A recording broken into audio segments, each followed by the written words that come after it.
y que el Ministerio de Educación y más el Ministerio de Economía, que actúa como un criminal en el sentido de que no permite la atención de estas justas exigencias. Vamos a conectarnos con Lucio Castro, él es secretario general del SUTEP, al cual le damos la bienvenida a portas de una marcha a nivel nacional para el día de mañana, jueves 23 de noviembre. Señor Castro, buenas noches, cuánto gusto. Katiuska, muy buenas noches, gracias por la oportunidad. Buenas noches. A portas ya de que acabe el año escolar, ustedes han decidido hacer una huelga a nivel nacional exigiendo de que el Poder Ejecutivo pueda destinar el 6% del PBI peruano para la educación, y que tengo entendido que el presupuesto del 2024 no lo grafica de esa forma. Exacto, se explica el paro nacional de mañana porque el 30 de este mes, noviembre, se aprueba el presupuesto general de la República por el Congreso para el año 2024. Y tenemos el peligro de que en el presupuesto del próximo año no estén contenidos acuerdos arribados con el Ministerio de Educación, que el Ministerio de Economía ha borrado de un plumazo, y que no esté asegurada la mirada de atención por la educación, que debe traducirse un plan de mejora de la infraestructura educativa, un plan que priorice el tema alimentación, que son problemas históricos y estructurales de la educación, junto a otros como son calidad, equidad, acceso, conectividad, herramientas tecnológicas, capacitaciones y dignificación del magisterio. Entonces, consideramos que esta es la oportunidad para que el Congreso de la República le enmiende la plana a un Ejecutivo que incumple sus compromisos, que desconoce lo firmado, que violenta la Constitución y que ha generado que los trabajadores decidan el día de mañana desarrollar un paro nacional, que de no encontrar solución, esto es, si el presupuesto que se aprueba para el próximo año no contiene la atención a estas justas exigencias, lo más probable es que se desarrolle una huelga nacional el próximo año, no por culpa de los maestros, por culpa del gobierno que incumple sus compromisos y por culpa de un legislativo que sigue no sintonizando con la población y sus necesidades. Entiendo que eso es una reforma constitucional, ¿no?, que se aprobó hace algunos años en el Congreso, pero que hasta el momento no se ha podido cumplir. ¿El presupuesto de ese año de cuánto es? Mira, la Constitución es la ley de leyes. Es imperativo subordinarse a ella. Y como tú muy bien decías, ya 2 años se ha aprobado esta ley que reformó la Constitución, la 31097, que dice que no debe destinarse menos del 6% del PBI para educación. A la fecha no se ha cumplido. El año pasado ha sido de 35.000 millones, que equivale más o menos al... Perdón, el año 2023 ha sido de 35.000 millones, que equivale al 4,1, y ahora para el próximo año se está destinando a 45.000 millones.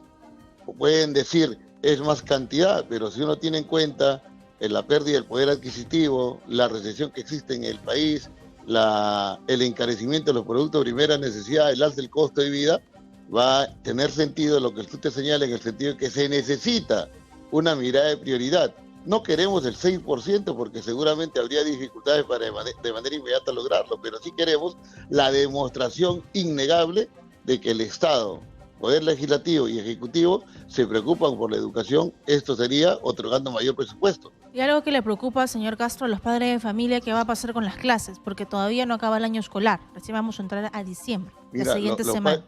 Los padres de familia, y yo soy padre de familia, los trabajadores lo somos, tenemos preocupaciones. Viene el fenómeno del niño y lo que tenemos que asegurar es prevenir infraestructura educativa idónea, que no sea afectada. ¿Y si ha ejecutado algún presupuesto de mitigación y prevención en los colegios? No hay un plan de mejora de la infraestructura, y eso es lo que reclamamos con este paro nacional. De cada 10 alumnos, 6 padecen anemia o malnutrición. Entonces, con hambre no se aprende. Y esto significa que el Estado tiene que preocuparse, y no lo hace. Las escuelas necesitan, conforme la ley dice, profesionales de la salud. Esto es psicólogos. Más si tenemos en cuenta que hay alumnos que consumen y venden drogas, que portan armas en las escuelas, hay violencia familiar, violencia social. Después de la pandemia, los mismos docentes, padres de familia y alumnos hemos retornado con problemas emocionales que requieren la atención de un profesional de la salud que la ley indica, y que el Ministerio de Educación y más el Ministerio de Economía, que actúa como un criminal en el sentido de que no permite la atención de estas justas exigencias, muestran su desatención por educación. Por eso el paro nacional, para asegurar que el presupuesto contenga las atenciones que exigimos para mejora de la educación y del respeto a los derechos laborales. ¿Eso qué significa, señor Castro? Un poco para ser bastante claros. ¿Va a haber clases a partir de mañana o no? No es una huelga, es un paro nacional. Correcto. A la huelga nos empuja el gobierno si es que no se atiende a estas exigencias, y el Congreso si es que no tiene en cuenta esto firmado y respaldado por la Constitución, y que el ministro de Economía lo ha borrado de un plumazo y no lo quiere considerar el Congreso.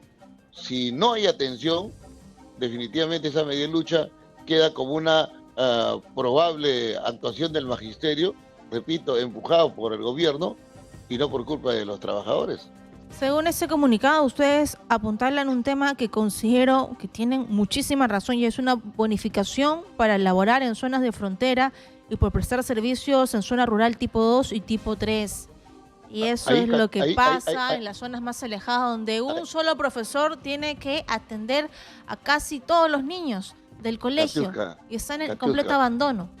Katiuska, nosotros decimos que hay docentes, miles, que son soldados de la patria porque trabajan en las zonas más inhóspitas y necesitan una compensación del Estado. Hemos consensuado con el Ministerio de Educación un incremento de su asignación por trabajar en zona rural, por trabajar en zona de frontera, por trabajar en el BRAEN.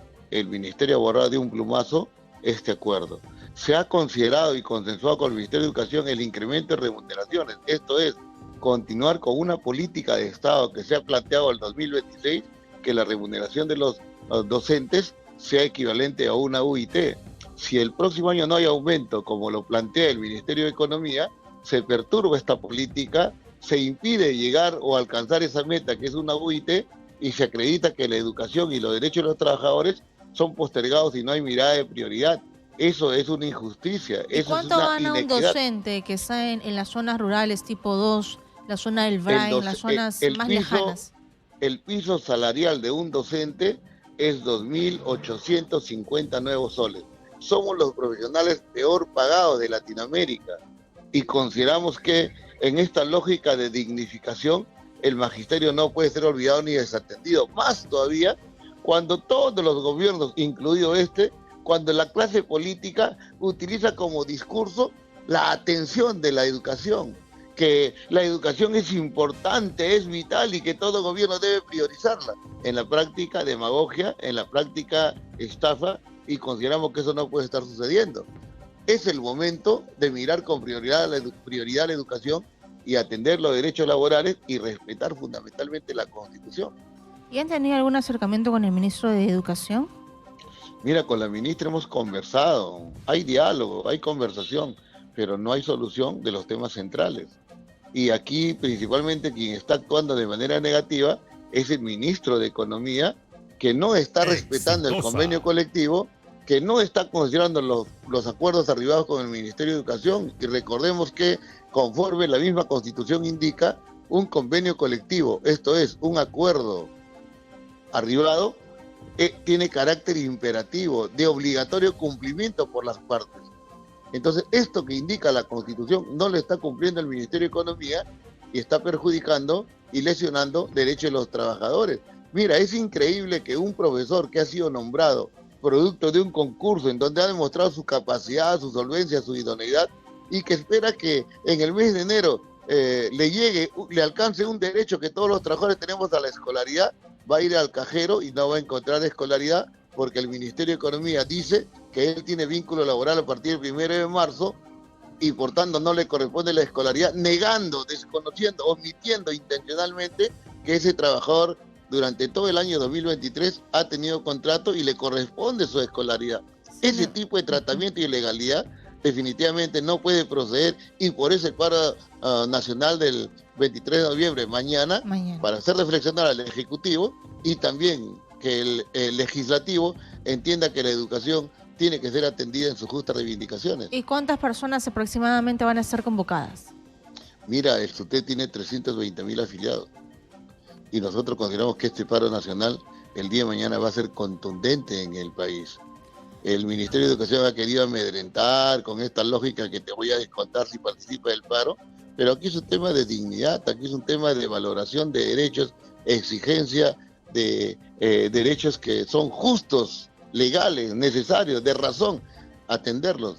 Y el paro se desarrolla de todas maneras con la contundencia que estamos convencidos va a suceder.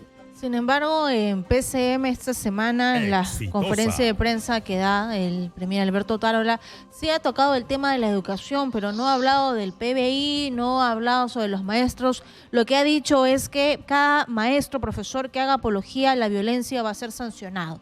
Esa es ahorita la preocupación que tiene el premier, esa es la preocupación del gobierno. Supongo yo que por lo que pasó en Puno, donde por supuesto es un acto que reprochamos, que niños estén teniendo comentarios políticos cuando ni siquiera entienden lo que pasa, pero el enfoque no debería ser ello, ¿no? Debería hablar el premier de lo que pasa con el presupuesto para el siguiente año escolar, de lo que pasa en los colegios, el trabajo de mitigación para el fenómeno del niño, de la desnutrición, del bullying, no hablar sobre estos temas.